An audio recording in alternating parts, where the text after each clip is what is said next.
SARS ও বাঘের গল্প। একদা এক বাঘের গলায় এক টুকরো হাড় ফুটেছিল।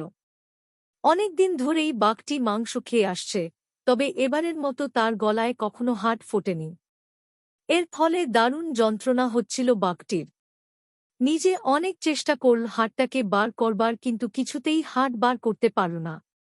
তাই বাঘ মনে মনে বলতে লাগল, এমন যদি কাউকে পেতাম যে হাড়টা টেনে বার করে দিতে পারে। এমন সময় হঠাৎ সেই পথ দিয়ে এক সারস যাচ্ছিল। সারস পাখিকে যেতে দেখে বাঘ অতি কষ্টে বলল, ভাই, আমার একটা উপকার করতে পারবে? আমার গলায় হাড় ফুটেছে, এই হাড়টা যদি তুমি বার করে দিতে পার তাহলে আমি তোমাকে পুরস্কার দেব। বাঘের কথায় সারস গলে জল হয়ে গেল।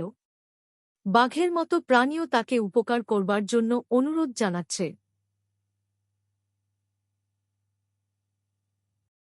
মনে মনে একটু তার যেন গর্ব হল। অতএব সারস বাঘের গলার ভেতর নিজের মাথা ঢুকিয়ে দিয়ে ঠোঁটে করে অনায়াসে সেই ফুটে থাকা হাড়টা বার করে দিল। বাঘের প্রতিশ্রুতি মতো সে বলল, হাড় তো বের করে দিলাম, এবার আমার পুরস্কার দিন। বাঘ ক্রূর হাসি হেসে বলল, বাঘের মুখের ভেতর থেকে তোর মাথাটা আস্ত বের করে নিতে পেরেছিস, সেইটেই তো তোর পুরস্কার রে। এরপরও আবার পুরস্কার চাইছিস? ভাগ হতভাগা এখান থেকে। টু শব্দটি করলে। গল্পটির উপদেশ হল, দুর্জনের উপকার করে প্রতিদান চাইতে নেই।